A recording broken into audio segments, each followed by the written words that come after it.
Hi students, page number 231 ആറാമത്തെ question ആണ് നമ്മൾ ഇന്ന് ചെയ്യുന്നത്.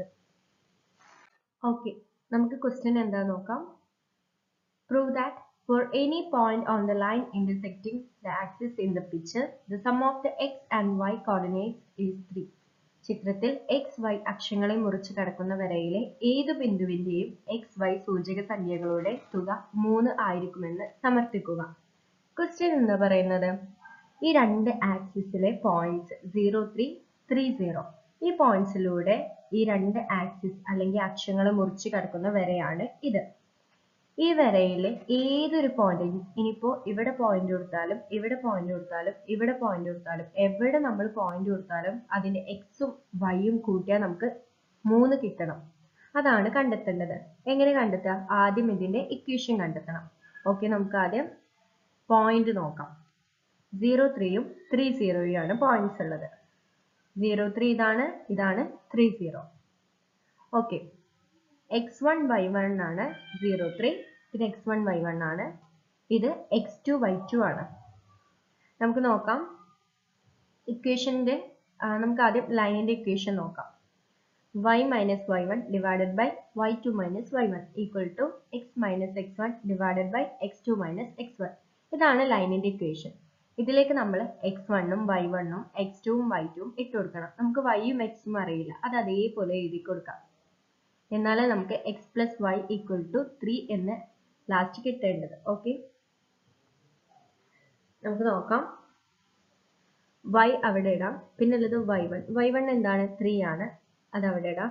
minus 3 divided by y2 എന്താണ്?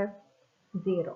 ഓക്കെ, പിന്നെ മൈനസ് y1 ഏതാണ്? 3. ഓക്കെ, നമ്മളിവിടെ -3 എന്ന് എഴുതാം. പിന്നെ ഈക്വൽ ടു ഇടാം, പിന്നെ x അതുപോലെ എഴുതാം. മൈനസ് x1 ഏതാണ്? 0. -0 എന്ന് എഴുതാം. പിന്നെ ഡിവൈഡഡ് ബൈ, പിന്നെ x2 ഏതാണ്? 3 ആണ്, അത് അതുപോലെ എഴുതാം. പിന്നെ ഉള്ളത് മൈനസ് x1 ഏതാണ്? 0 ആണ്, അത് അതുപോലെ എഴുതാം. ഇനി നമുക്ക് ഈ സീറോകളൊക്കെ ഒന്ന് കളഞ്ഞ് റെഡിയാക്കി വെക്കാം. എന്തേക്കാരം വരിക? y minus 3 അതുപോലെ എഴുതാം. ഡിവൈഡഡ് ബൈ 0 minus 3 എന്ന് വെച്ചാൽ എന്താണ്? -3 എന്ന് വരും. ഓക്കെ, പിന്നെ ഉള്ളത് equal to x minus 0. x minus 0 എന്താകും? x ആകും. പിന്നെ ഉള്ളത് 3 minus 0. 3 minus 0 എന്താകും? 3 ആകും. ഓക്കെ, ഇനി നമുക്ക് നോക്കാം.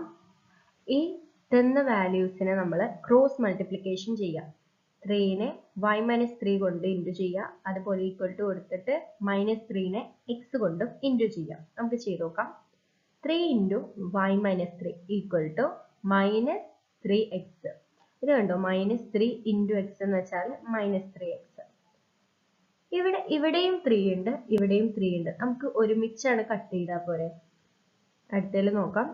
y minus 3 അവിടെ ഇടാം. ഈ 3നെ അപ്പുറത്തേക്ക് കൊടുക്കുമ്പോൾ എന്താവും? ഇവിടെ ഇൻറ്റു 3 ആണ്, ഈക്വൽ ടു അപ്പുറത്തേക്ക് വരുമ്പോൾ ഡിവൈഡഡ് ബൈ 3 ആകും. ഓക്കെ, ഇൻറ്റു ഉള്ളത് അപ്പുറത്ത് പോകുമ്പോൾ ഡിവൈഡ് ആവും, ഡിവൈഡിൽ അപ്പുറത്ത് പോകുമ്പോൾ ഇൻറ്റു ആവും, പ്ലസിൽ അപ്പുറത്ത് പോകുമ്പോൾ മൈനസ് ആവും, മൈനസിൽ പോകുമ്പോൾ പ്ലസ് ആകും. ഓക്കെ, തമ്മിൽ അങ്ങോട്ടും ഇങ്ങോട്ടും ആവും. ഇനി നോക്കാം. ഇവിടെ -3x ഡിവൈഡഡ് ബൈ 3. ഇവിടെ 3യും 3യും കട്ടാകും. അപ്പൊ എന്തേക്കാരം ആൻസർ കിട്ടുക? y minus 3 equal to -x എന്ന് കിട്ടും. 3യും 3യും കട്ട് ചെയ്യും, അപ്പൊ നമുക്ക് കിട്ടുന്നത് -x ഏക്കാരം. ഇനിയുള്ളത് നമുക്ക് ഈ എക്സിനെ അപ്പുറത്തേക്കും കൊടുക്കാം, ഈ -3നെ ഇപ്പുറത്തോട്ടും വരാം. അപ്പൊ ഈ -x ഈക്വൽ ടു അപ്പുറത്തേക്ക് പോകുമ്പോൾ +x ആവും. സോ നമുക്ക് x എന്ന് കിട്ടും.